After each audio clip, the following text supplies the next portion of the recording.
I would like to take this opportunity to acknowledge the Tasmanian Community Fund for funding the online Community Cancer Connection project. This 3-year project will provide online complementary therapies, mindfulness, Tai Chi and yoga, and 6 educational webinars on cancer-related topics. This is the first webinar to be run in the series, so please feel free to contact one of our support staff if you're interested in the complementary therapies or any of the future webinars.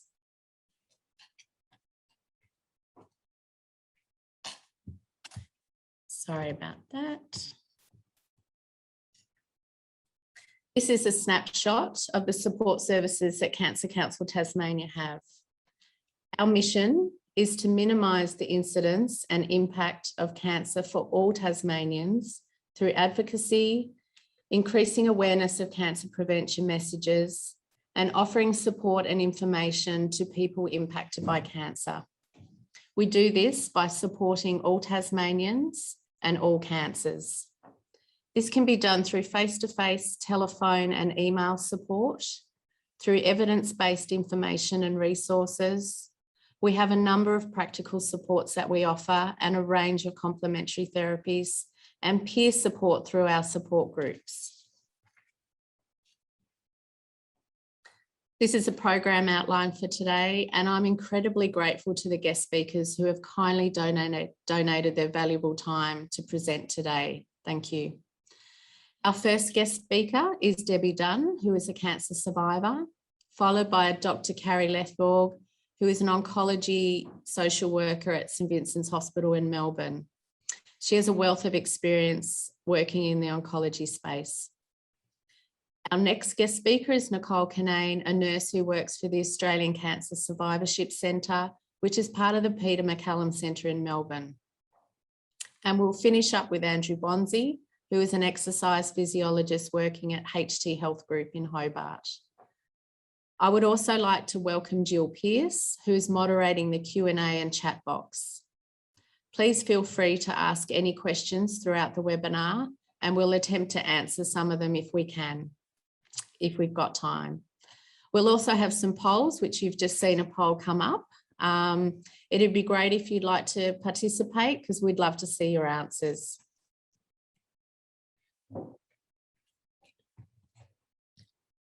If you are triggered at all by this webinar, please feel free to call one of our support staff on 1300 65 65 85, or visit one of your local support centres.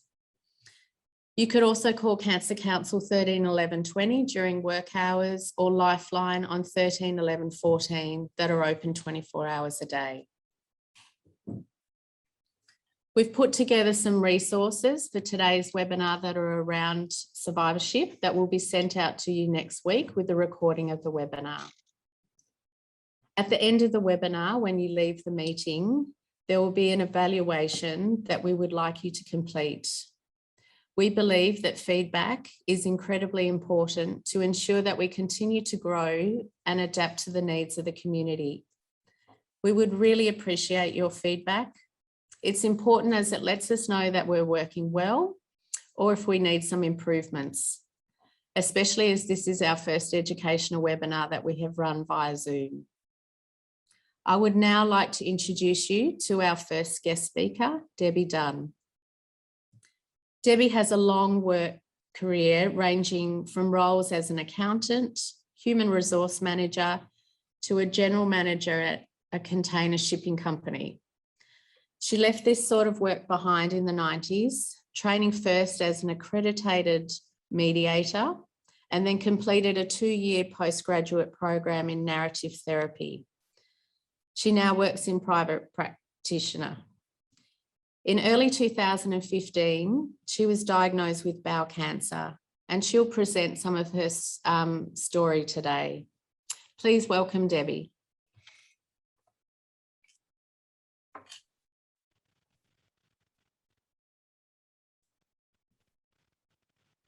Hi, everyone. Firstly, thanks to the Cancer Council Tasmania for asking me to talk. I've had a very strong relationship with them since my diagnosis, or certainly since my op in 2015. Yeah, having a cancer diagnosis is a huge shock, and really hard to deal with at the time you get it. I was diagnosed in early 2015 and was told it was stage 3 or 4. The surgeon I was seeing said that I had options. He could try to remove the tumour, or I could have my whole colon removed. Because there was other polyps, I chose to have my colon removed. So I have a permanent stoma, and which I've named Betty. So Betty, I call Betty the lifesaver, because without Betty, I don't imagine I'd be around today. So having that operation, I want to talk about how come I'm here today, apart from having an amazing surgeon. Certainly getting support and telling as many people as you can about what's happening, and you might not feel like it, you might not want to, but if a partner or a friend can. I found that getting lots of emails, getting gifts in hospital, having people pop in made such a difference, and help, I guess, get to a place where I want to get through this and I want to live. When I left hospital, I probably took about a month to work out and find out what was going on in terms of what does this mean for the rest of life. But I did contact the Cancer Council here in Tasmania, here in Hobart, and started to go to the semicolon support group. Hearing other people's stories and hearing that I wasn't the only one in the world made such a difference. And having the support and the struggles and things that were going on in my life, and to get that support and to hear other people made such a difference. The other thing is that I've always done a bit of meditation, and in talking with people, I thought, how do we not let this define us? I decided that when I needed treatment or I was doing something that I would try to leave the cancer story to one side and totally focus on the other things in my life. To assist me with that, I took up a mental health plan, and saw a therapist for I think 6 or 12, I can't remember how many sessions, a dim memory around some of that stuff. But having having someone to talk to outside of the family, because what I realized later too was that it's much harder for the family. At least I was living it and doing something about it, but they were in the background hoping and waiting to find out what was going on. I also took up an exercise with the pathway. It was a 12-week course that was government funded to help people who were attempting to survive cancer. I ended up continuing with that for 2 years. And doing exercise, I believe, made such a difference, and keeping healthy. Diet was another thing. I was told about what I could eat and what I couldn't eat because of the stoma. But certainly when I first got out of hospital, I dropped from 73 kilos to 50 something kilos. So looked pretty skinny, as you can imagine. But all I wanted to eat was hot chips and Kit Kats, which people were telling me wasn't particularly good, but it must have been the potassium and the sugar. I needed energy. I rarely have hot chips now, and I have certainly reviewed my diet, hoping that I'm eating much healthier, lots of veggies and all the things that we're supposed to do. I also was interested in the impact of sleep.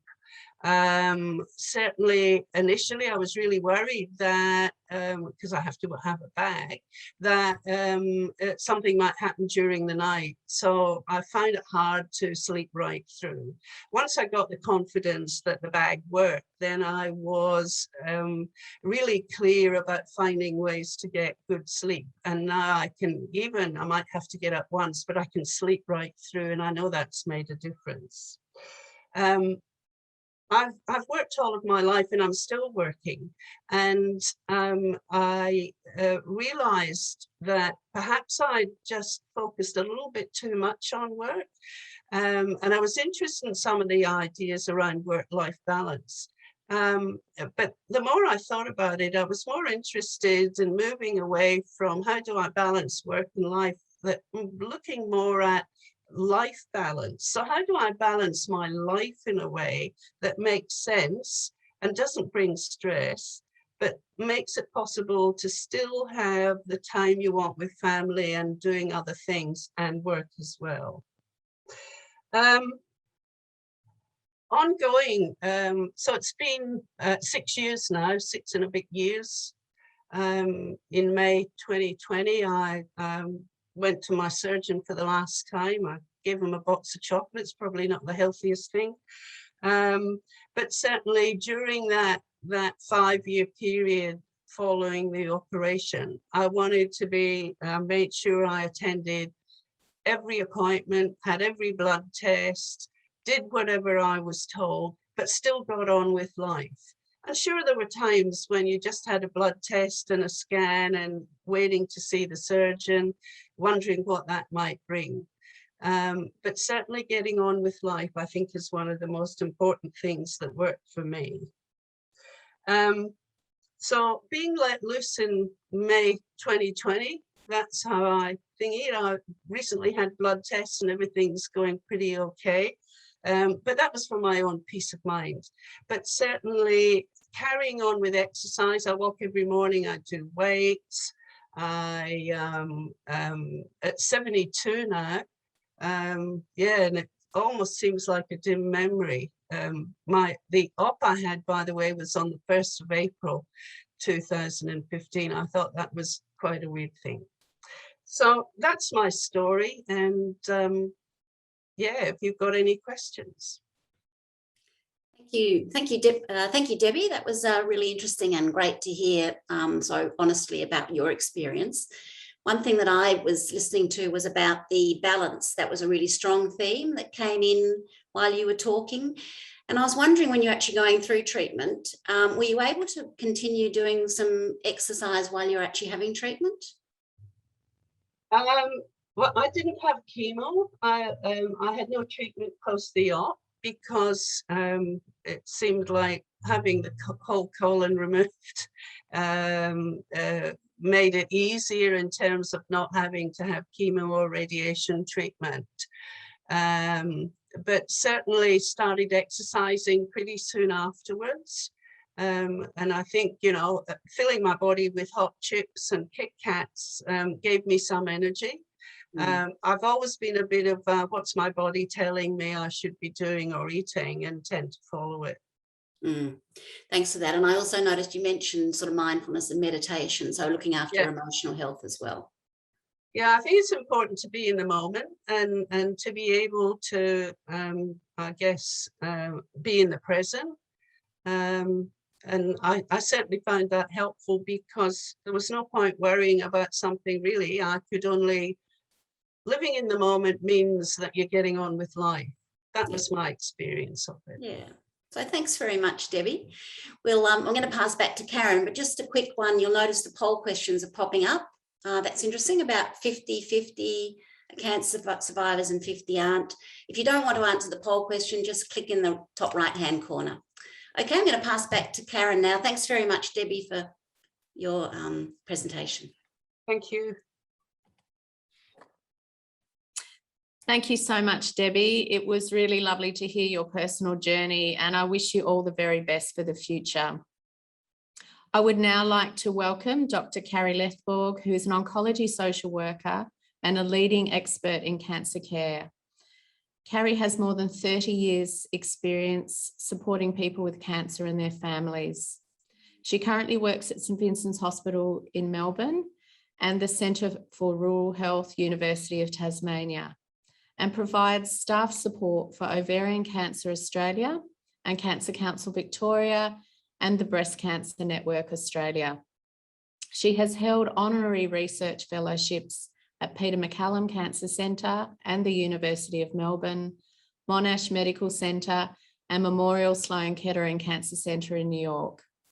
Carrie is published in a range of peer-reviewed journals, as well as in an award-winning children's book for children with a parent with cancer. Please welcome Carrie. Thank you so much, Karen. What I think the most important thing out of all of that bio is that I was born in Tassie, and we moved back here. So I live in Launceston, even though I still work at one of my jobs is in Melbourne. But I'm very proud Tasmanian, and I think that there are some very specific challenges for people with any health issue in Tasmania. But also the most incredible community and the most beautiful outdoor areas that help us all to manage. So that's probably the most important thing about me. Thank you so much, Karen, for inviting me to present today. Thank you to the Cancer Council Tasmania. It is a cancer council that absolutely punches above its weight and does an incredible job across this state. Debbie, thank you for your presentation. We didn't meet and go through and make sure that we were saying similar things, but I'm really pleased with someone with lived experience that hopefully my presentation, I think, is going to reflect some of what you've said in terms of your experience, especially about the real shock and then the getting on with things. And I personally can't think of anything better than Kit Kats and hot chips. So that was all very cool. I'm going to share my screen now, and it'll be messy initially because, here we go.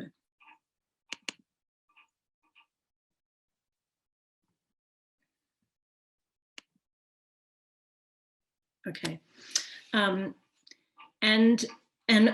What I'd like to do in this session is to do a bit of reflecting back over how I understand the experience of being diagnosed with cancer and then living through cancer treatment and then getting on with things when treatment's finished. And because I think it's really useful to actually reflect back on that experience, and I'll tell you a bit more about why that is in a minute. And then to go through some things that might help. And as I said before, Debbie mentioned some of these, so that's all good. Now, I thought it was interesting that I was asked to present about shifting from illness to wellness, and that's because what we are reviewing back is having a major life interruption. And actually, I would start back at the shifting that happened before the illness to wellness, and that is the shifting from a well person to someone who suddenly has cancer. And I'm going to go through these kind of steps. We did some research at St Vincent's in hospital in Melbourne a long time ago, probably over 20 years ago, and I think these points still are very true. And that was a study, excuse me, with women who had finished treatment for early stage breast cancer and their partners. And what I was starting to experience is that there were a lot of people that I was working with throughout their treatment, and they were kind of saying, you know, I'm fine, I'm just focusing on what I've got to focus on. But then they were being referred to me when treatment finished. And then I was hearing that some of that felt harder than it had been through the actual treatment experience. And so I was interested in what that was about and looked into it. And we ended up doing a whole lot of interviews to review what that experience had been like. And this is what came out of that study, and it's still as relevant today. So let me just go through that with you. when someone is diagnosed with cancer, and I have never been, so what I'm presenting here is only my experience of what I've heard from people with lived experience. So please pop in the comments or think about questions if you feel like this is different to your experience. But you are going along in life and you are completely thrown by this major change in your life, whether it's the moment that you get the diagnosis, or for a lot of people, there are some things that start to happen that start to worry you beforehand. But you go from being whoever you were before your cancer diagnosis, and all of a sudden you are a cancer patient. And I want you to have a think about what you would call yourself at this point in your own journey. And I'll mention that a bit in a minute. So the experience that I have certainly heard about is that when the diagnosis happens, there is an incredible shock and a sense of bewilderment. And what we know about shock is that that's a time when you really shouldn't make decisions. Shock happens to help you to manage a difficult situation, and it's supposed to, it blurs everything in your mind so that you can still stand upright and get on with things that you've got to get on with. But it's certainly a time that usually we're not really processing a whole lot of what's going on. This is a quote from one of the women from that study about that particular time when she was diagnosed. She said, "It was one of those moments that will live on in life. It's scary. I hope I never have to have that moment again when she tells me it's cancer." And most of you listening, whether you are someone who has been through a cancer experience or someone who loves someone who's been through a cancer experience, I'm sure you will all still have etched in your mind that moment when it first hit you and everything felt very different. So what needs to be done during this particular phase is managing this shock. So having to, whilst being in shock, still get on with life, making treatment-related decisions at a time when it's not easy to make decisions, and basically appraising the threat. What does this mean for me? I can sit in the room with 10 people who have all been diagnosed with the same stage and type of cancer, and they will have different responses to it. And that's based on what's happened to you in your life beforehand, what your worldview is, what supports you have, a whole lot of things. But this particular point is, okay, I need to appraise, what does this mean for me? And then the next phase, if you like, and this is regardless of whether you just had surgery or you had just had chemo or you had chemo and radiotherapy, whatever you had, there's this treatment phase. And when you're in the treatment phase, you are a cancer patient. That is how you kind of view yourself, and other people around you may see you. And that's not an easy transition to have to kind of wear that, if you like, because it's so quick and all of a sudden that's who you are. And what we heard from this study, and I've now heard for years afterwards from lots of people, is that in the middle of treatment, you don't even really take in what's going on. It's about just getting through each day and each treatment and managing what I believe is psychological and physical trauma. Different amounts for different people, different amounts depending on the treatment that you're going through, but it's a really traumatic situation. And what we know about anyone who goes through a trauma, any sort of trauma, is that when you're in the middle of it, you don't really sit and think about, okay, what does this mean for me and how do I manage? You are just really getting through it. Another quote from that early study about the treatment phase: "It was just awful. It was as bad or worse than I ever expected it to be. Each time you have a dose of chemotherapy, it takes longer for your body to get better. I just I couldn't see it ending." And another one said, "During treatment, you're in go forward mode. I didn't really stop to think about what was happening to me." And that's totally reasonable and in fact a really useful way of managing when you're going through something difficult like that. It is go forward, not think about what's really happening.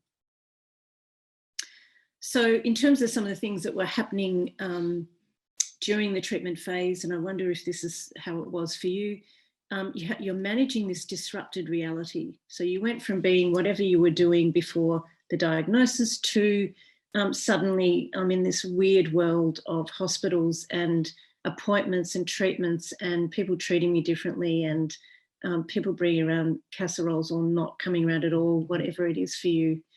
Starting to learn to live with uncertainty, which I think remains one of the hardest parts of the cancer experience.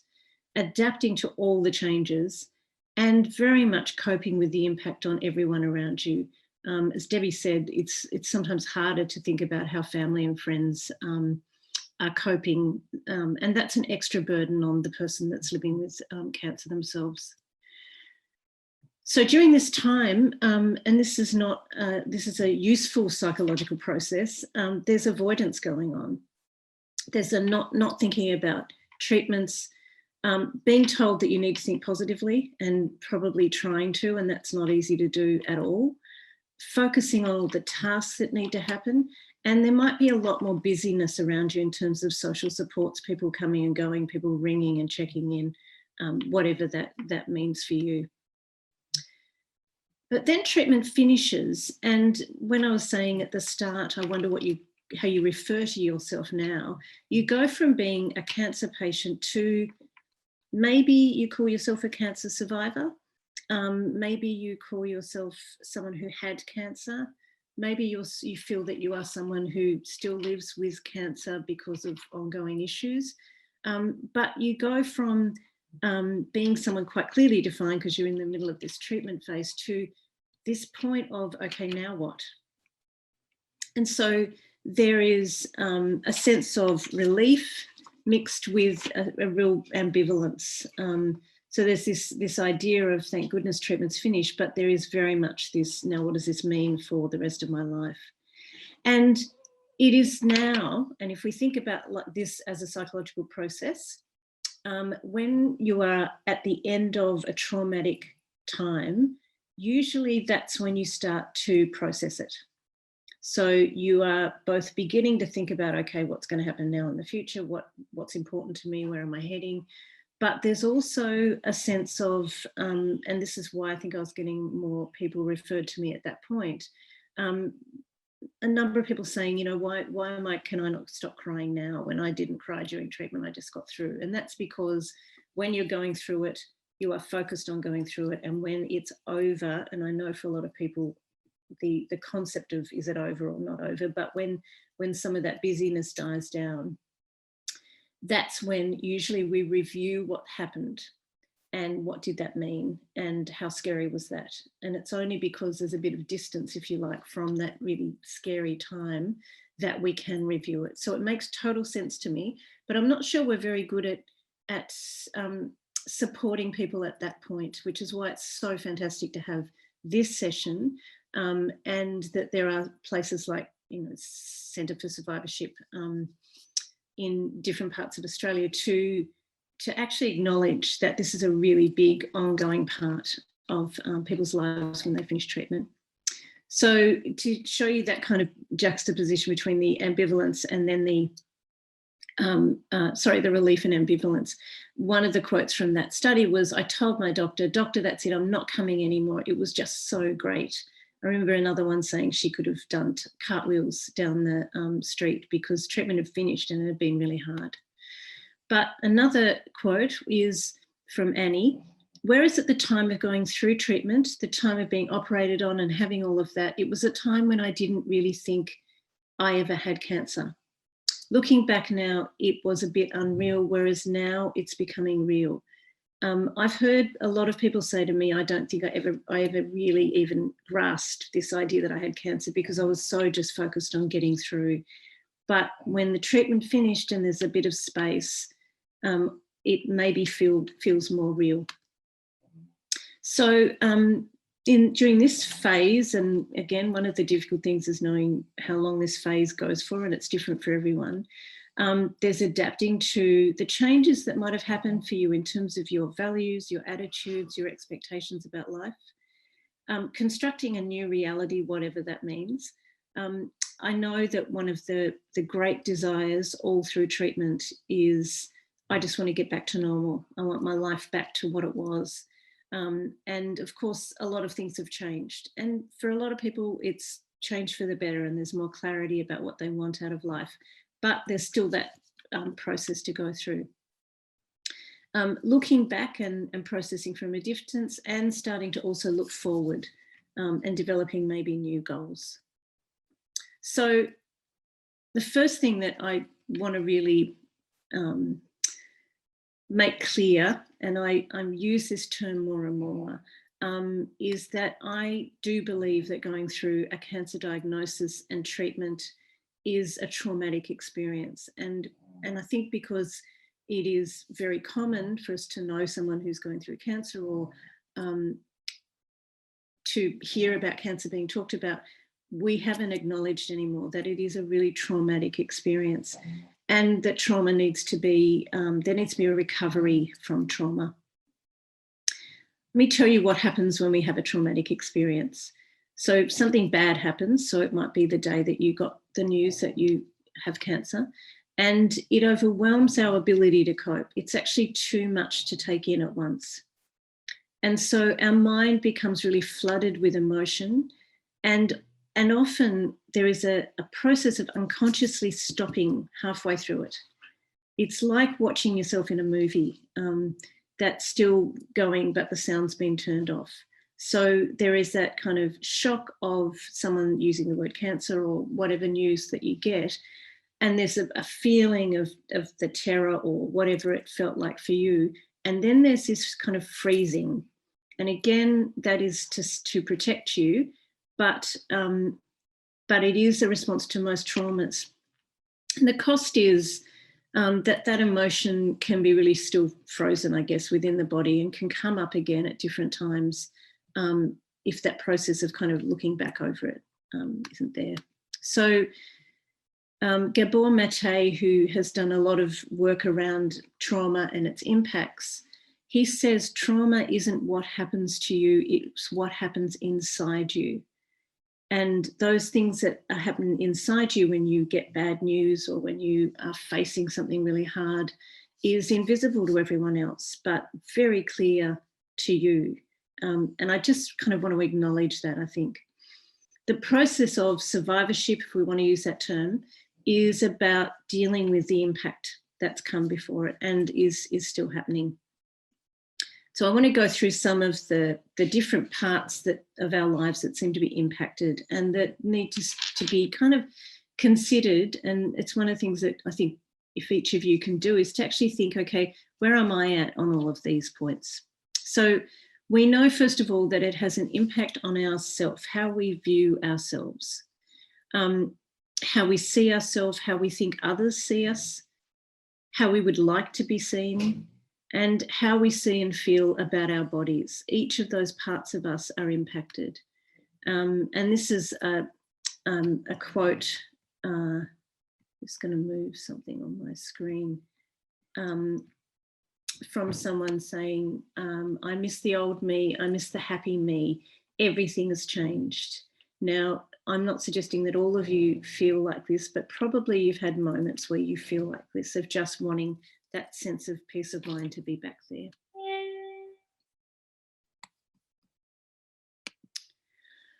Then there is impact on relationships. And again, as I said before, it's one of the burdens I think that people carry. One of the things that comes from people around us is a pressure to not be too worried and not be too sad around other people.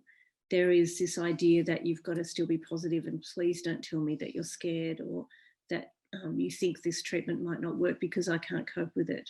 So there's this extra burden on a lot of people to still be up and be okay for everyone else. But we know that cancer comes in and has an impact on all the people in our lives. And in particular, family. And I use the term family quite loosely because I think by what I'm referring to are the important people in your life. And I often use this concept of one of these mobiles. So if you are looking at this mobile and say you're the person in the blue piece here, what we know about these mobiles is that they're all they're balanced together. And so if I was to come along and flick that blue piece, mimicking that they've just had a cancer diagnosis, what happens to the rest of the pieces in this mobile is that they will all move. Some will twist around, some will not move very much, some will twist up with each other. And that's what happens to a family when someone is diagnosed with cancer. It impacts everyone in different ways. And again, I think in terms of the way we support people, we are not so good at acknowledging how this has come into your home and your family and what needs to happen for each person to support them. There's an impact on friendships. I found this cool cover of a book, The Disappearing Friend Mystery, because, and I kept it because I think it mimics a lot of what I hear. So one of the things that can happen is that you suddenly have friends that you thought would be around who don't turn up for you. And that is a great loss, and it's a very common loss for most people that go through cancer. Friends may do this because they feel helpless, that they can't fix it, can't cure it, and that comforting you might not make you feel better at that time because you are just managing. They may avoid it, talking about the cancer and just go on like nothing's happening because it's not something that it's too confronting for them.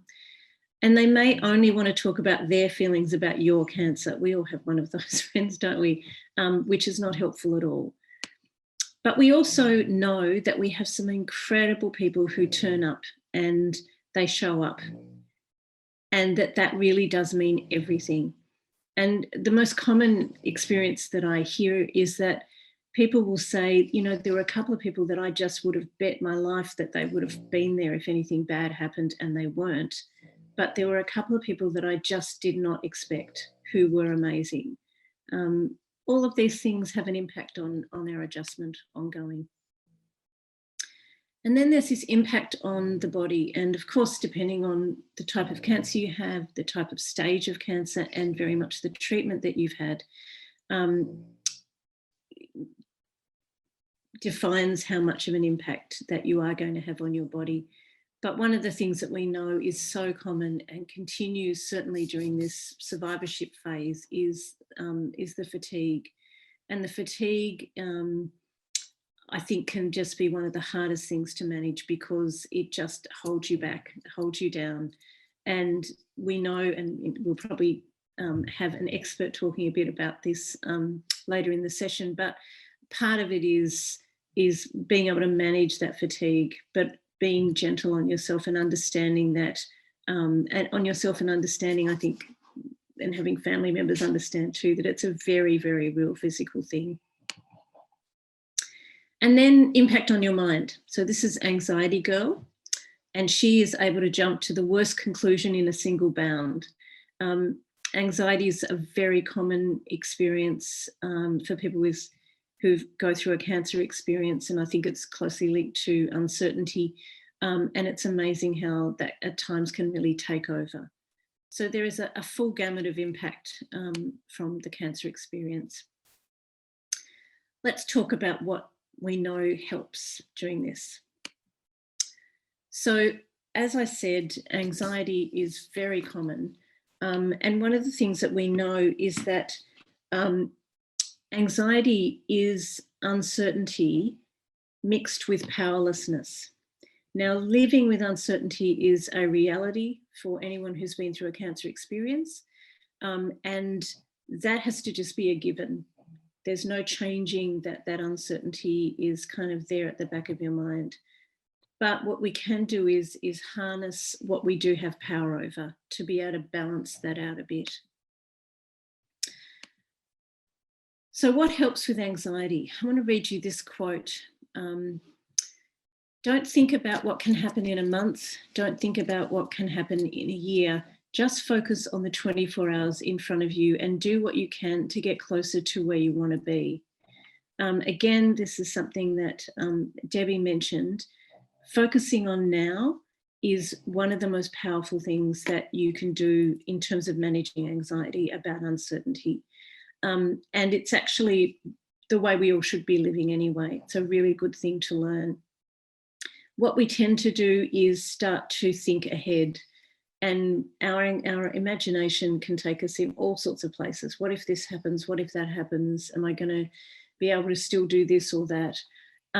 If we focus on right now, then we probably can manage. It doesn't matter, you know, how things are. If I said to you, can you make it to lunchtime today, even if you're really struggling today, your answer would probably be yes.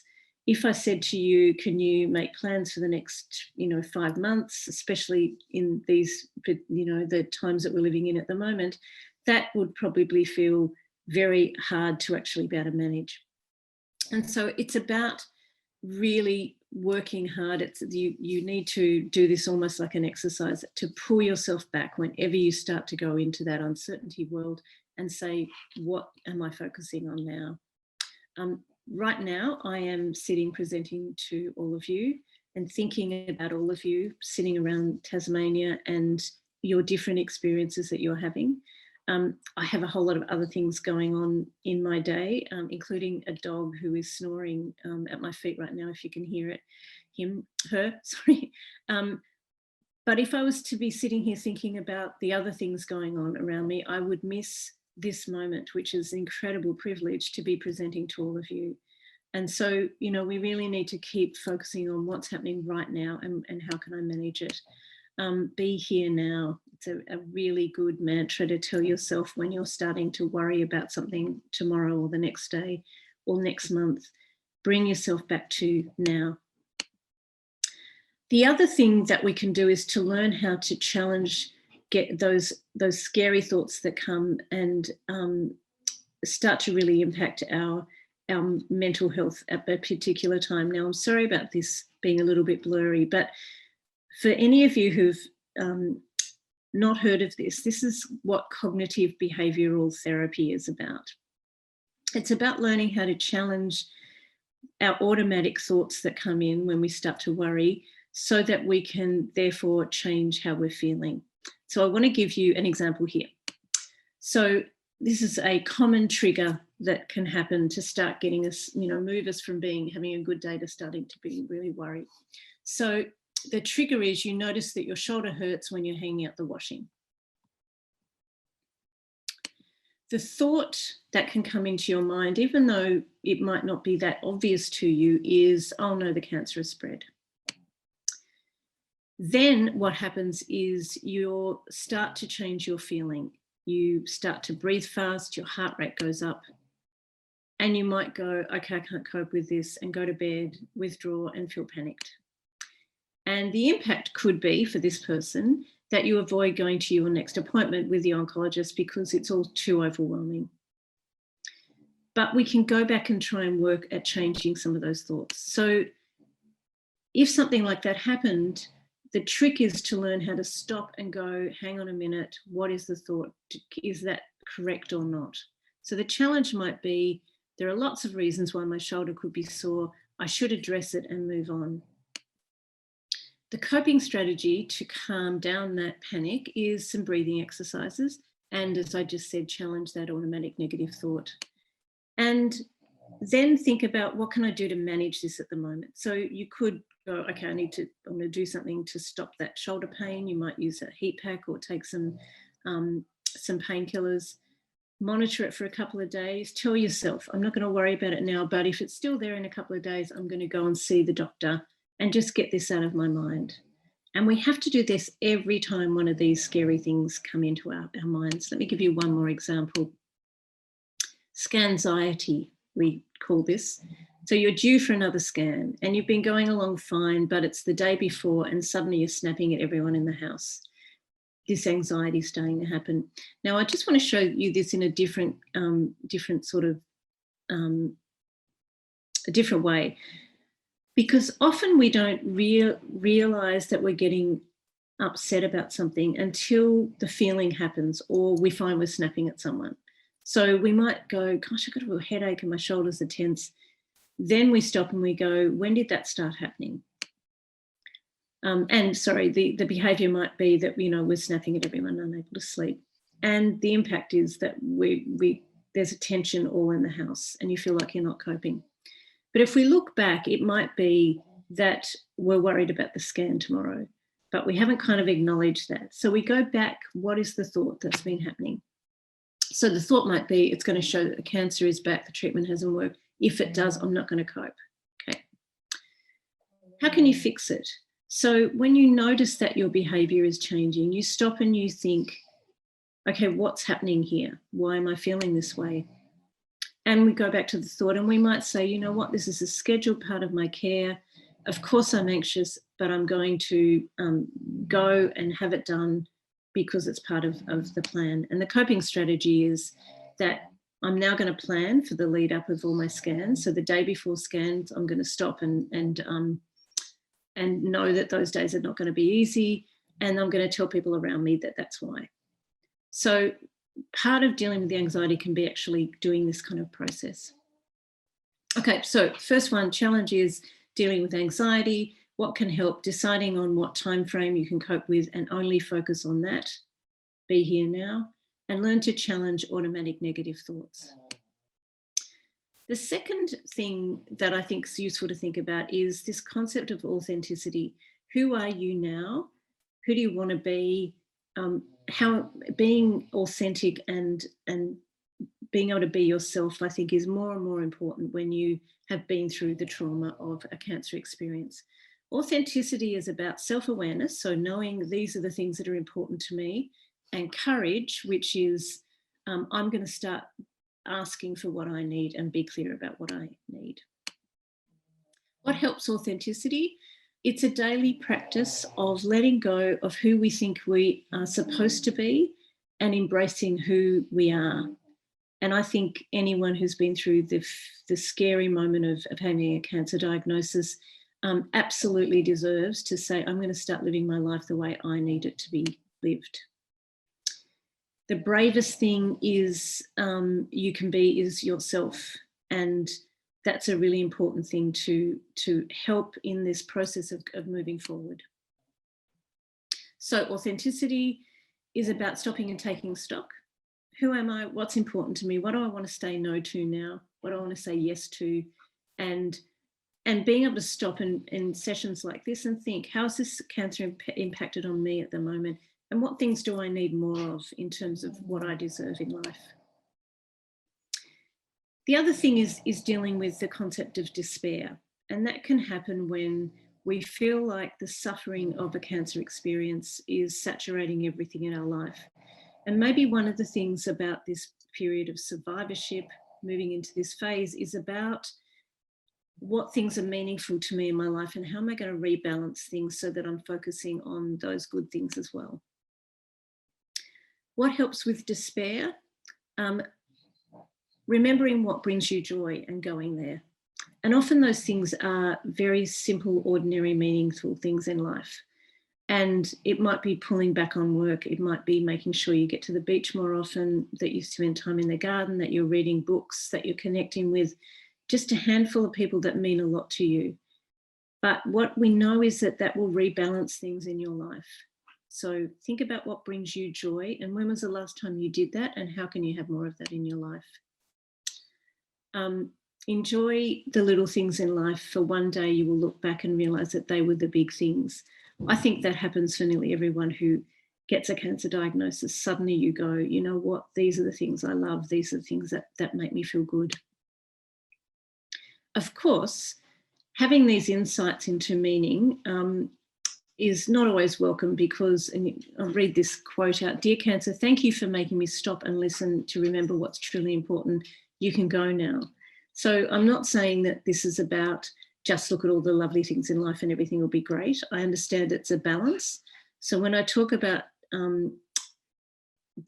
the antidote to despair is suffering plus having more meaning. It's about understanding there's a balance. There's going to be good times and bad times still, but what we have power over is increasing those good, meaningful things. And that it's okay for you to take a break from suffering. Courage does not always roar. Sometimes courage is the quiet voice at the end of the day saying, I will try again tomorrow.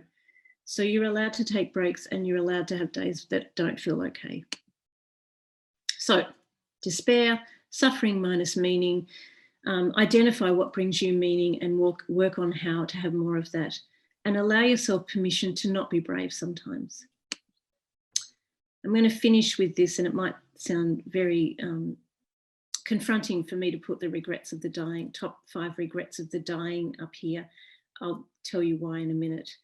These are quotes from a nurse who worked in hospice, worked with a lot of people facing the end of their lives. And she identified that there are really common regrets of people who face the end of their lives when they look back. Let me read them out to you.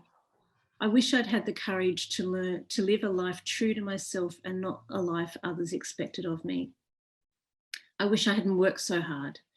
I wish I'd had the courage to express my feelings. I wish I'd stayed in touch with friends. I wish I'd had let myself be happier. And of course, these are actually the top 5 lessons about living.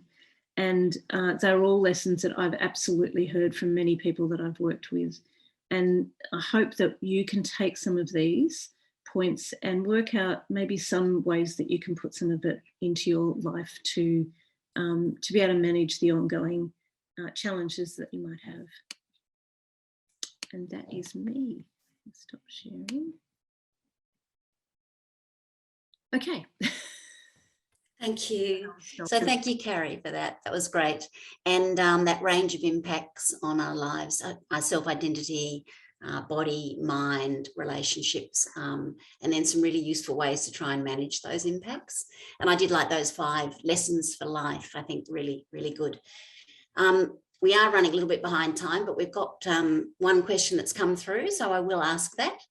So this is from Georgie. It says, hi, Carrie. I was diagnosed and then had surgery to remove my kidney cancer after around 3 months, and luckily haven't had to have any treatment since. I feel a real sense of imposter syndrome when talking about my experience.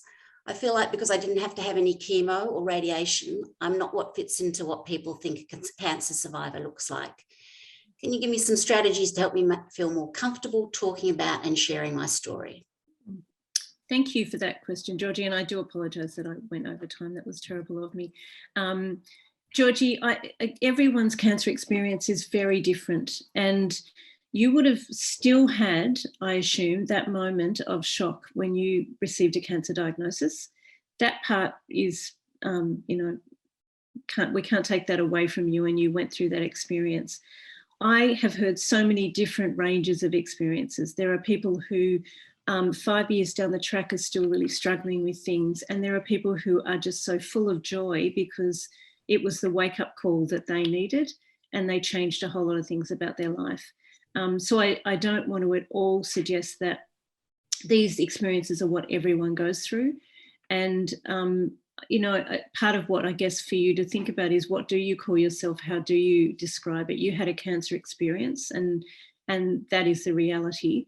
I'm really glad that you're going on, but you have every right to be relieved and happy about that. And yeah, each of you are going to have your different ways that you want to talk about this experience. So thank you. Thank you, Carrie, and thank you for the question, Georgie. I'm now going to pass over to Karen to introduce our next speaker.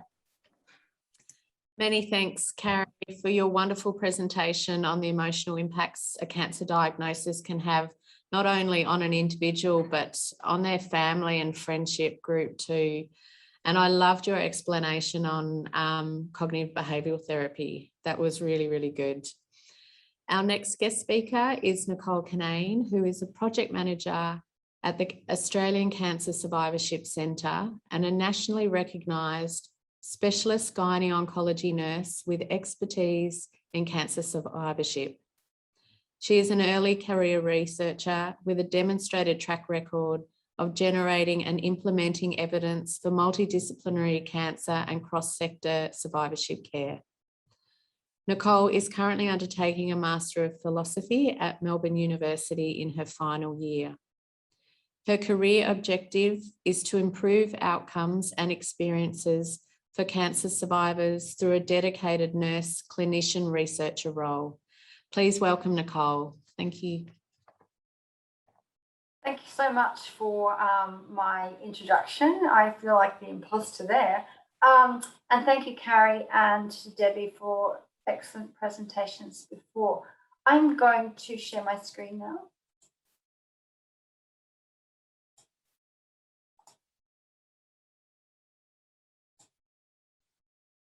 Okay, so I'm going to talk to you today about shifting from illness to wellness in the theme of the day. But my focus is going to be more on looking at an overview of survivorship, look at some common issues that you may be experiencing and some practical ways of addressing these. So just to let you know that you're not alone out there, that there are a number of people in Australia with a personal history of cancer. And in 2014, that was at 1.1 million. But with all of our great treatments and things and being diagnosed earlier and people having ongoing treatments, people are living longer. And so the number of survivors are expected to increase to a whopping 1.9 million by the year 2040. So people are living longer, and what we want is for people to live longer with better health and actually enjoy the time that they do have. So who is a cancer survivor? And I think that that's something that's been alluded to, and it's all very different for everyone. But the term survivor is something that people don't resonate with. It may not resonate with you. And the term itself was actually never intended to be a description or a label or a title. It was really just something that they used to identify numbers of people after treatment. But it's gone on to be one of these terms that are used. So who is the survivor? And the definition that we use now actually is an individual is considered a survivor from time of diagnosis. So it's not just at the end of treatment, it's from diagnosis right through to the balance of your life. And also we include our family members, friends and caregivers in there because as it was pointed out by Carrie, they are certainly impacted by the survivorship experience. There are lots of different survivors. We can have on-treatment survivors, we can have post-treatment survivors. Some individuals may live cancer-free after their initial treatment for the remainder of their lives, whilst others are going to live with cancer as a chronic disease. So someone may be at end of treatment, having no evidence of disease.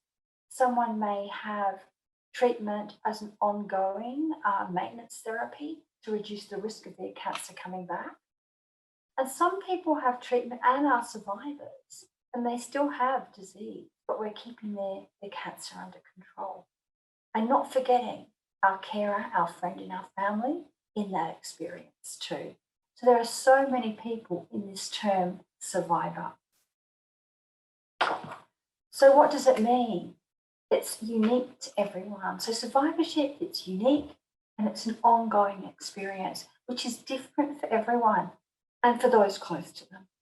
And the key to survivorship is to regain as far as possible these important things of your life that were there before cancer, that you want to be in your life after cancer or with cancer, and to find new ways of actually to have this life that you are happy with going forward. The focus of survivorship is looking at the social, health, psychological, and economic impacts of having been through that experience or still going through that experience.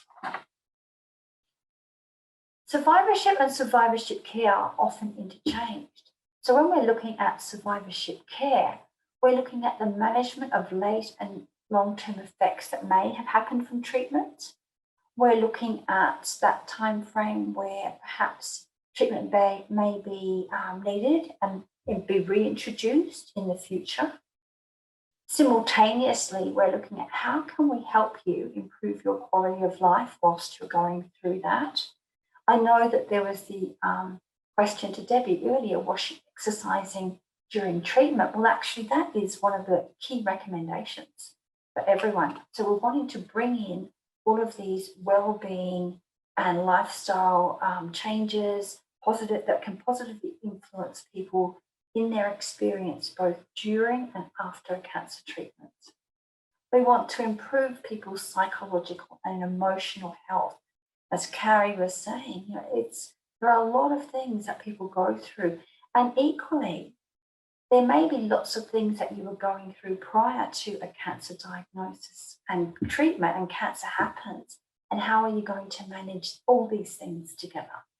And again, we're including family members and friends who are considered part of the survivorship phase. So what are these issues that we're talking about? Now, Carrie has spoken about anxiety and depression.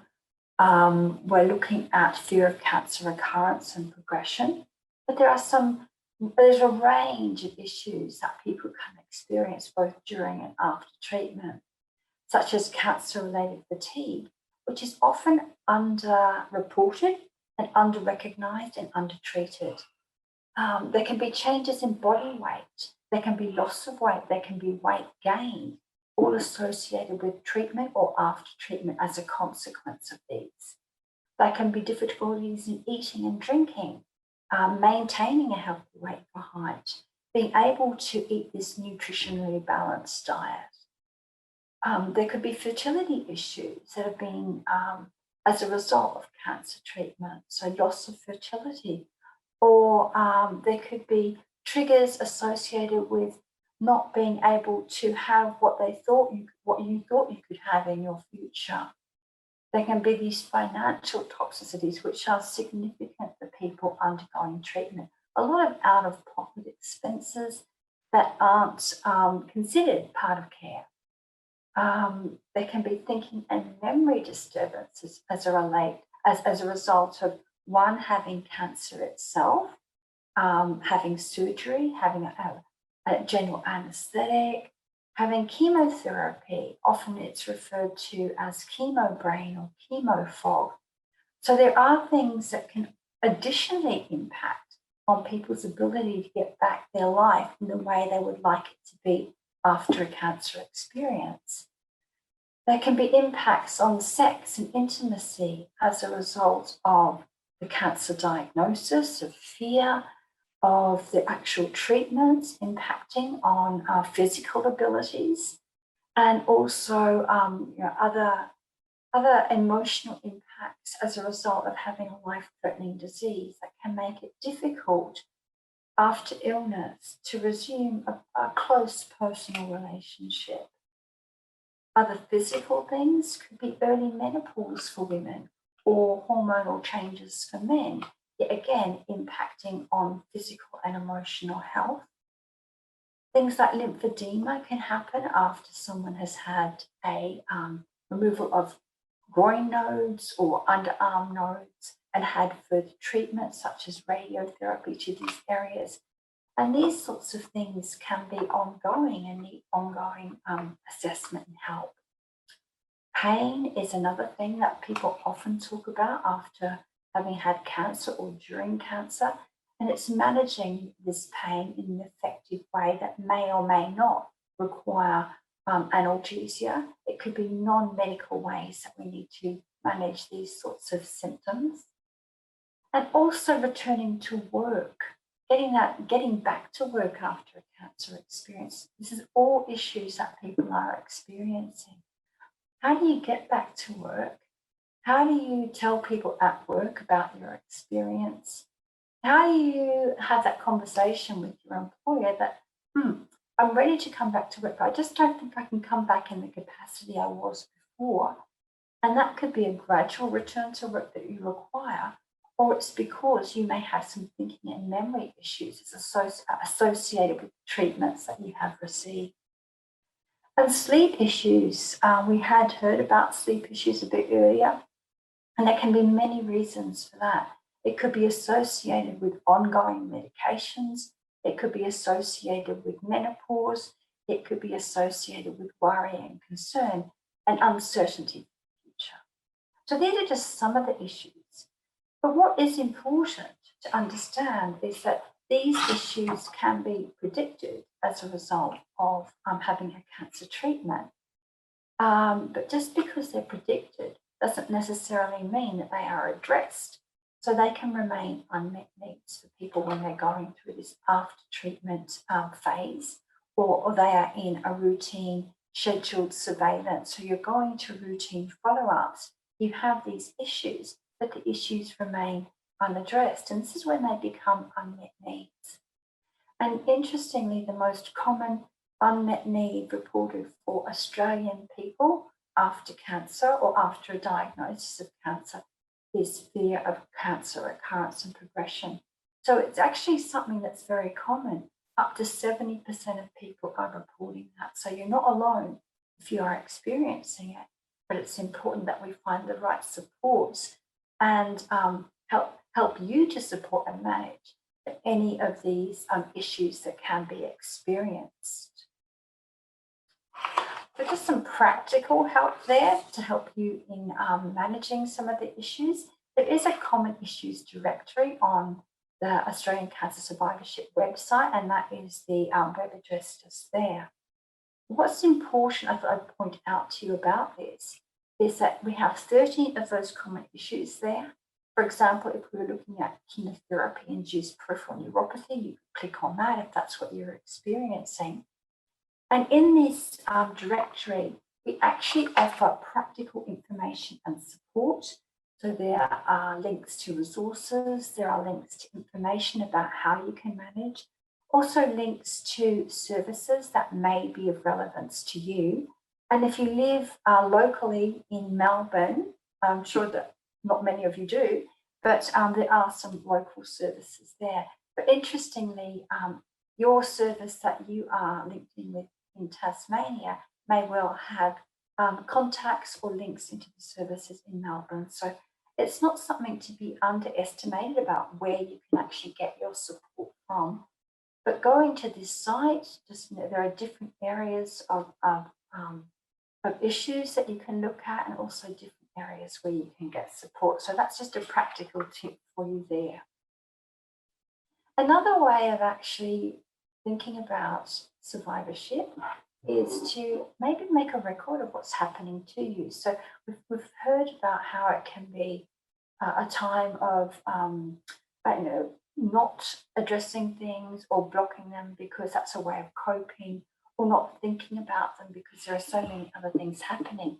And at the end of treatment, that is the time that you start to think about it. Having a plan and having a capable or something that you can actually list everything down and have that there for you to read at another point can be very, very helpful. And one way we can do that is to develop a survivorship care plan. Now, this quote here is from one of the cancer survivors who's used this particular website. And she said to us that this care plan became a physical record for her. And it came along with her during her journey as she went from appointment to appointment, or from one healthcare professional to another, for example, from the treatment centre to the GP. So it was this valuable communication tool that she could take, was something that would help the health professional that she was seeing understand what she had been through and what were some of the potential side effects, and why she was perhaps experiencing something that she was saying, hey, this is something I'm going through right now. So these things can be very helpful for people who have finished cancer treatment, or even whilst you're going through treatment, as this ongoing living record. So what's in a survivorship care plan? Well, typically there'll be some information about your treatment, and we'll also list some possible short-term and long-term effects that may happen in the future. It also usually provides some symptoms to look out for and report. So you're caring for yourself in between your follow-up appointments. Your follow-up appointments are usually scheduled 3 to 6 monthly after your treatment. But if something happened in between, it's to alert you, perhaps I need to contact the treatment team about this. There's also a recommended follow-up plan that will give you information about the timings of appointments and when to expect them, the healthcare professional that you can expect to see, whether it be a medical oncologist, a radiation oncologist, a surgeon. It could also have information about expected tests or examinations that would be happening at that appointment, or reasons why they wouldn't happen. Because not all cancers need to have blood tests or scans following that in order to have effective follow-up and surveillance. Usually in this plan, there's also some well-being advice. So how you can shift that focus from illness to wellness and how you can manage your health. And we'll go into that in a bit in the next couple of slides. And equally in this care plan is valuable information about those services that are available for you in the community that you can access that are external to the treatment centre that you have attended.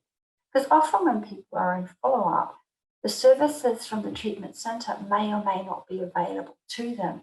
And you may not live close to your treatment centre, so is there something that's closer to where you live that can equally provide the information, support and health care that you require? So this is a way you can get a care plan, and this is mycareplan.org.au website, and it allows you to actually generate a care plan yourself. It's quick and easy to navigate. You can actually do the care plan generation yourself, or you can do that or ask a healthcare professional to help you to do it. And it will customize a care plan based on the information that you entered. So what you need to have in order to make this care plan is you need to have information about the treatment that you have received. After you have put that in, also your diagnosis, that's very important. Currently, this care plan is available for people who've had early breast, colorectal or prostate cancer, and we're increasing it to include melanoma, non-Hodgkin lymphoma and endometrial cancer by the end of the year, so it'll be much more suitable for a range of people. But once you are able to put information in about your diagnosis and the treatment that you have, following that, it links to expected side effects. So if you are experiencing those, you can click on that. And following that, the care plan will generate information about late and long-term effects to watch out for and report. There's also a section on wellbeing advice, information that you may want a bit more about how you can care for your health. And then there's also a care plan that will be, once it's generated, that will have a follow-up schedule that is recommended for your type of cancer, bearing in mind that it may shift slightly from where you are and the requirements for your personal situation. And then it lists the community-based services. So when we're thinking about a healthy lifestyle and wellness plan, the sorts of information is there, and the reason being that we know and evidence has shown us that having a healthy lifestyle and making some changes are actually really important to manage your health after a cancer experience or even during a cancer experience. And the other thing is that often we have other health issues prior to actually having our cancer diagnosis, and perhaps we could deal with monitoring them a bit more closely or learning a bit more about how we can manage our health. So there are reasons for this. And doing so and making some changes can help reduce the risk of reduce the risk of developing another cancer, or reduce the risk for some cancers of a recurrence. It can help in the reduction of side effects from some of your treatments. It can help looking at some of the other symptoms from chronic diseases such as diabetes or heart disease.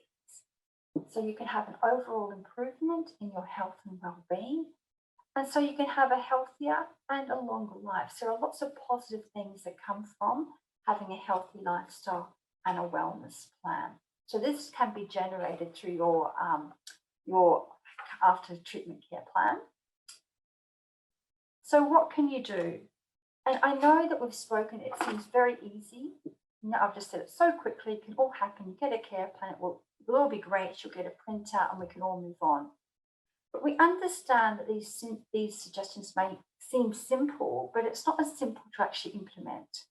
So the things that we're looking at that you can do are to look at routines, rediscover your hobbies and interests, think about other things like the mindfulness, but practical things such as quitting smoking, cutting down alcohol, eating a well-balanced diet, looking at your health, your weight for height, and also looking at exercise. I know that our next speaker, Andrew, is really going to go into exercise and give us a lot more information about that. But really the next steps are to understand that after cancer or during cancer, a healthy lifestyle can lead to improved health and well-being, reduce the side effects and improve your survival. But it's important to speak to your care team about your needs because one size does not fit all. And tell your ask your care team for information and support that's specific to you, and develop a survivorship care plan if you think that will be helpful. So thank you. I think we're just probably out of time, so I will stop sharing my screen. Thank you. I can't hear you, Karen.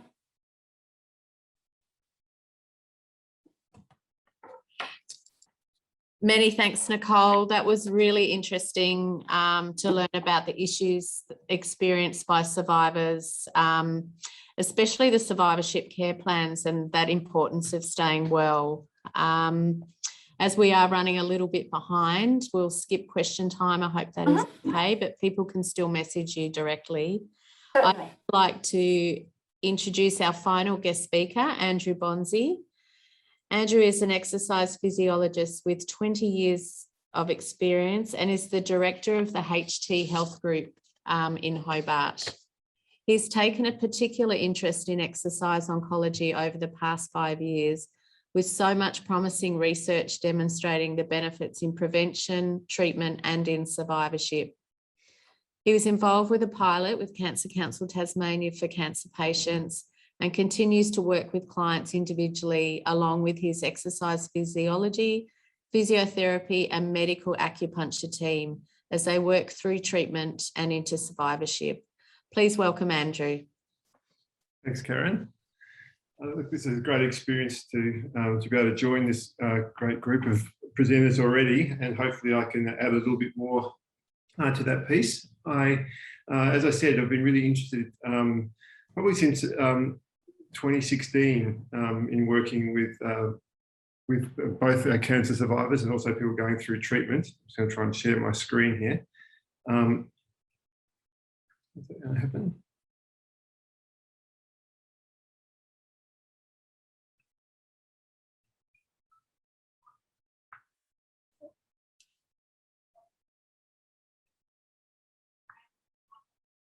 Should be happening.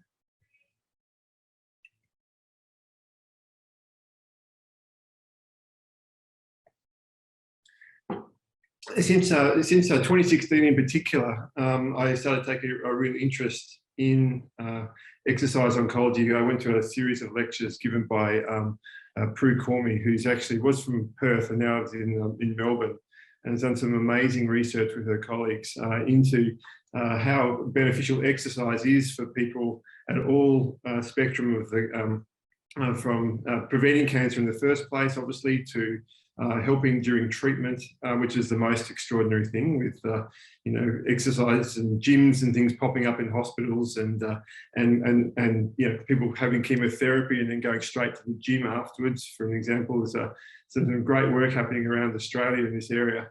And in many respects, Australia has been really at the front edge of this research. And then also into survivorship. And the research is so encouraging as far as people who can engage in regular exercise plans, as far as their own ongoing, but also recurrence of cancer.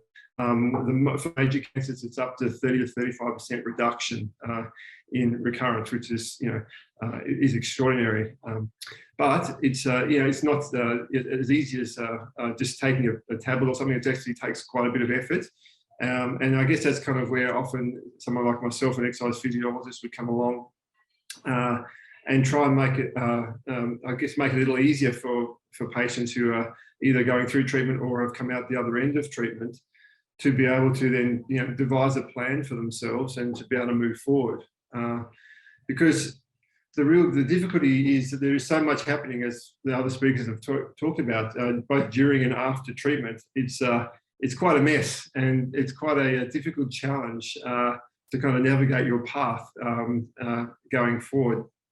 And so from a practitioner perspective, we have a bit of a motto of treat the person, not the problem. In other words, not that we don't acknowledge, the side effects and the difficulties and the challenges that you've had, but if we come at it from like, oh, let's work on the cancer, that's not really the approach. Really, it's about meeting the person where they are at the moment, with wherever their health is, and be able to design a program and start it from there. Because often it will really be the last thing people will feel like wanting to do. They won't really feel like embarking on something new. They've had lots of challenges and had to do lots of new things already. So then embarking on another new thing of maybe a regular exercise program, if that's not something you've been doing already, is another challenge. So we try and meet the person where they are. And the good news is, and this will kind of make sense when you think of it, is that the less healthy you are right now, and the less fit you are, and the less, depending on how you've gone, how much strength you've lost during your treatment, the greater potential you have to improve. And the research shows this, in fact, that if you are coming off a very low base, we've got a lot of room to move you into being a lot healthier and feeling a lot better. From the other end of the spectrum, if we're working with an elite athlete, we can only improve them by 1%. They were already really fantastic. But taking someone who's coming off a very low base with some very simple strategies can make people feel a lot better really quickly. And that was certainly with that research we did with the Cancer Council back in 2018. We saw in that pilot that the people who were of the lowest function actually were the ones who improved the most. So there's, so if you're seeing they're feeling not particularly, thinking, oh, this is probably not going to be for me, well, actually, the more you're feeling like that, potentially the more it may be for you to be able to move forward with it. But it's, it takes a little bit of planning, and takes a little bit of strategy to get to a place where it becomes something that you just do naturally. The three biggest things, aside from all the other regular side effects that have been discussed throughout, from treatments, will be these three. Basically, a reduction in your lean muscle mass and your bone mass. I know Debbie also alluded to that with her in weight loss early on in her, with her treatment. But these things are quite these things show up over and over again. And for much of the population, these things are already a problem, setting cancer aside. So for a lot of people that we work with, they will come through the treatment, and again, they'll have lost function from wherever they were when they were first diagnosed. So to take these three things on is very much what we're looking at. So we're again, for yourself, just have a think about how your function has been affected, and maybe you have lost a fair bit of strength, and you've noticed that you've lost muscles in places and things that you had before. Also, it's obvious, but again, that cardiovascular fitness drops off quite quickly when you're not using it. So and often with certain types of treatments, you can actually have some direct damage to heart and lung tissue as well. So that's an additional factor. So that we kind of have to factor that in. But that, again, makes it a real priority to get that back, because once we can start to feel that improvement in your cardiovascular fitness, some of those fatigue factors that have been alluded to before actually start to reduce. It sounds so counterintuitive that it would be a good idea to exercise when you're fatigued. It really is fatigued already. To do more exercise is not necessarily a common sense thing to do, but over time, if we pace it right, you can really make some nice improvements in your cardiovascular fitness. And what that allows you to do is regular activities like walking or going up a flight of stairs, instead of being an 80 or a 90% effort, become a 50 or a 60% effort, and then hopefully a 20 or 30% effort for you to do. And so that enables you to do more and more things, during the day. And again, it starts to snowball on itself. But there are also mental and emotional aspects to that fatigue as well that are also mediated with exercise too. And of course, increased gain of body fat is another thing that occurs often for some people. And again, no one likes that. No one wants to have that experience. But again, as part of your overall health plan, exercise will help to address that as well. So those three things are really what we as exercise physiologists are targeting. At the same time as working around with your exercise program, the other side effects, whether it be peripheral neuropathy or other mental emotional things, to basically design the program that we can, have you doing things that you can succeed at and really get the benefit from the exercise. Honestly, it's a massive laundry list of benefits though from exercising. I could have kept going, but this is, if you think about all the things that were being talked about by the previous presenters, you can see here that there's all evidence-based research on all these things of reductions by X% on all these factors. And again, it's not it's not exercise, not a medication you can take a full strength dose of right at the start. So we can't quite get you up to all the benefits that will come straight away. But working through a progressive program, these are some of the benefits that you can expect to see. Obviously, the muscle strength and better body composition we've just been talking about, and better function. But things like your immune system is improved, your metabolism improves as well. And then some of the psychological things like how you see your body, your mood and your self-esteem improve. You can just see that there's so much here. We discussed sleep being an issue as well. So there's research showing the sleep quality improved and quantity improves with a regular exercise program. And some of the others, obviously, things as well there you can see with obviously really productive things around the depression and anxiety. And it's the exercise is obviously beneficial from the psychosocial side of it, but also, when you start to, it was discussed before about helplessness. Well, when you start to lay down an exercise program and you start to succeed at it and you start to see it working 1 week into the next, you start to build a real self-efficacy. And that starts to take away one of those anxiety, part of the equation, which is that helplessness, because all of a sudden now you're doing something to help yourself, and it creates a great success feeling within you that you're actually doing something quite productive. So that's really a really nice part of the exercise. It's exercise almost like a bit of a small part of the rest of your life. When you start to get some structure and you start to build some regular routines around, it really starts to help other aspects of your life as well. But some of the other side effects we've talked about, such as nausea and lymphedema and pain, are all improved as well, including, and also, as you can see, it's almost like we shared the slides, basically improved sexual function, better quality of life. And amazingly, on the major, as I said before, the reduced risk of recurrences is 30 to 35% of all those major cancers. So that's, if there was a pill for that, would they be handing it out at the door as you walked in, So it just takes that little bit of effort, but it's really, the proof is in the research to show that that's actually how it plays out. So hopefully I'm doing a good sales job on the exercise here. So basically it's not just an easy pill to swallow, but it's one of those things with a bit of structure and a bit of a plan, you can really make some progress. So this is from a great website, and I didn't actually list it underneath here, which I should have done. Exercise is Medicine. If you go to that website, Exercise is Medicine, there's a whole slew of information that you can tap into. Now, these little points here,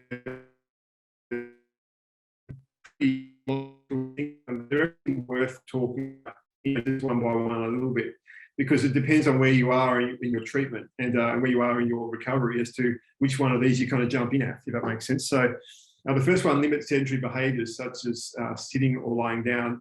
That might just be where you're at the moment. And, starting a regular exercise program is not what you're, visualising here, but this is starting your exercise program. This means literally you've had a bad time of it, and you're really fatigued and you're sore and you've lots of other side effects. just jumping up and actually, or maybe not jumping up, but just getting up and being more, just moving around your house or the garden or whatever you can do, that's not sitting or lying down, is the very first step. And so if you can reduce that sedentary time, that's the beginning of your exercise program, if you want to see it like that, because that's certainly how I see it. Once you've started to do that a little bit more, and then you're starting to build back into those typical, you want to start getting back into those activities of what we call activities of daily living, which are the things we would normally do. There's hopefully also creating a feeling of returning to normal in some way. And then from there, then we can gradually start to introduce some exercise, so that's, you're starting to feel a little bit like you're up and about and you're doing some of the regular tasks. And then it's time to start to gradually introduce some planned exercise. And so that doesn't have to be where we're going to here. We'd love to get you up to 150 minutes of moderate intensity exercise, which I'll explain in a minute. But as I said, the dose can start off really small. And the research now is also looking at how effective lesser amounts of exercise are. And it really is a very dose-specific response. So the more you can do, the better. But at the start, there's still benefit to be gained from some lower levels of exercise as well. So, but our goal is eventually to try and encourage people to get up to 150 minutes of what we call moderate intensity exercise.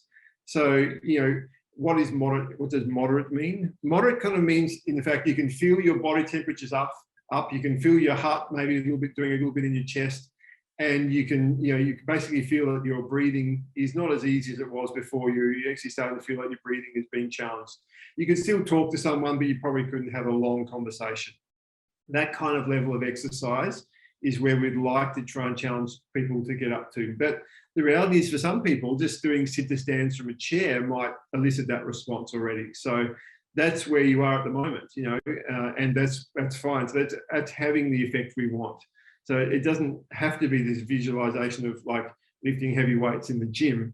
At the start, particularly when you first coming back, if sit-to-stands or walking a lap of the block is as much as you can do, that's getting your heart rate up and that's making you feel warm, and you can feel your heart pumping. Well, that's where that's the level you need to work at that point, and we'll build it on from there. That's the beauty of it, though.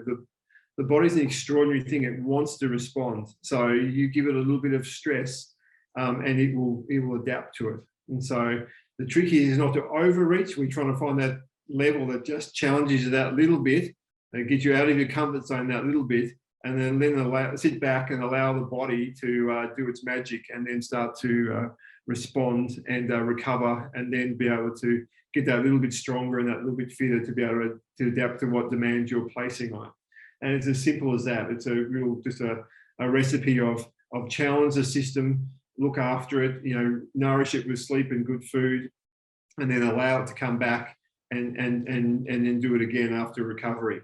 And then it's just a simple build up of that. It's a real, it's not that sexy, but you just kind of need to roll out that same routine and just gradually challenge yourself and build it up gradually over time.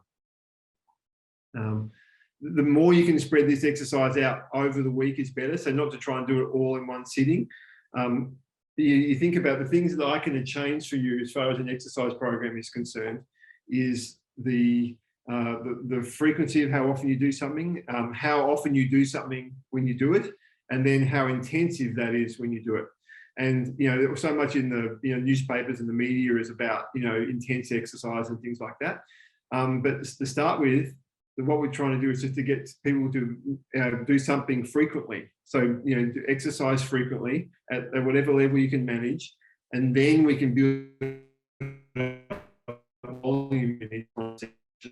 And when you start to respond to that volume, and then we can start to, and you're starting to get a bit more confidence back in your body, then we can start to ramp up the intensity after that. So that's kind of the order in which we kind of rolled out.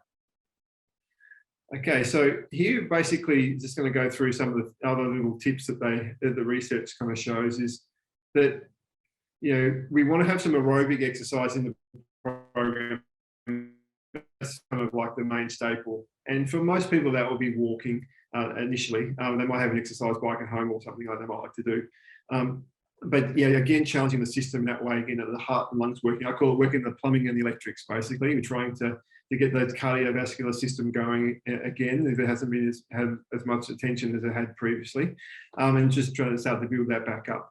The amazing things that happen with exercise when you, to the body, that's happening is extraordinary. You know, your heart is getting stronger, your lungs are getting stronger. You know, the mitochondria in your cells are becoming more dense, which allows, you know, more oxygen to be, to be absorbed. You're getting more and more energy to be able to be used. And, you know, the blood vessels are getting healthier. I could go on. It's extraordinary. All the things are happening at the same time. At the same time, we want to also incorporate in some muscle strengthening, as I've discussed. This doesn't have to be the gym either, though. There are plenty of, for the half the people we would see, we would design a program for home where they're using their body weight, doing simple body weight exercises to build their strength back. And in many respects, that's a part of the beauty of actually being at a low level is actually the exercises can be really simple. The more complicated your situation is, the more simple our program will be for you, because there'll be so many limitations to what you can do, but also it enables us to give you some very simple exercises that will have a major impact, really quite quickly. But the benefit of setting short-term goals to start with is really important, because you might be able to have a picture or an avatar of where you want to get back to, but it will seem so far off in the distance that it almost feel it's a feeling of despair to think how much work is ahead. And so the best way of doing this is just to break it into small chunks.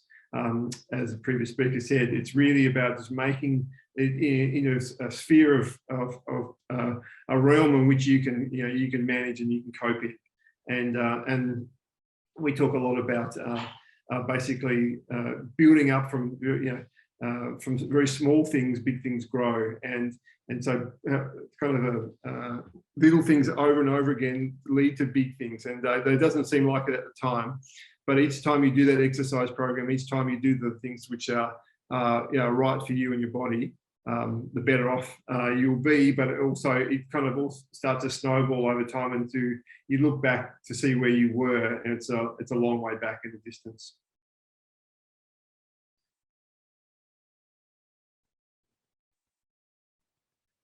So here are some tips I guess put together to help you establish an exercise habit.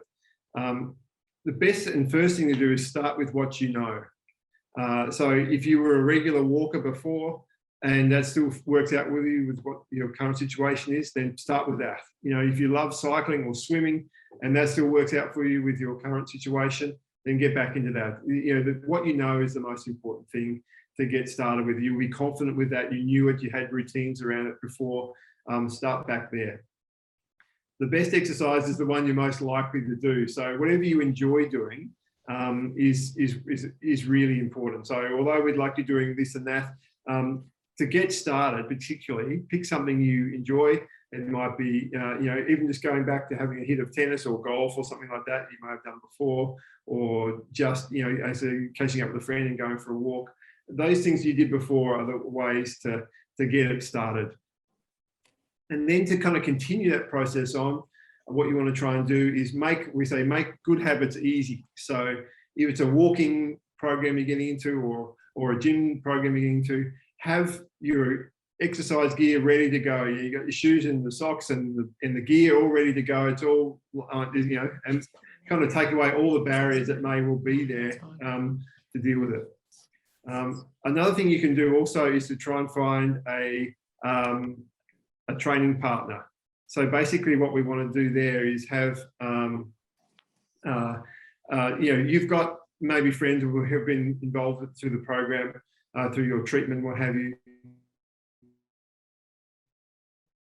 Get back to a training partner you had before, or just find someone to give you that bit of support, because for the times that you don't want to go, they'll kind of bring you along, and you'll be surprised that maybe they'll be able to benefit from your motivation sometimes as well. So once you get that happening, that's a really good little tip to kind of keep things happening. Establishing really good routines makes it easier too. So not just thinking I'll do it sometime during the day, but really being specific and putting in your diary, okay, I'm going to get to do that exercise at 8 o'clock in the morning or after lunch or whatever, again, best suits your situation. And when you start getting that regular habit going, that's when you really want to start thinking about, okay, what is all the things I need from exercise? And I like to think of that exercise as like an orchestra. You want to hear from all the instruments. So that means you want to be doing some of that cardiovascular exercise, and you want to be doing some of the base sounds of the strength training and using your big muscle groups and really building that strength back, which kind of means working muscles that you can only contract them 10 or 12 times before they start feeling tired, and building that up from there.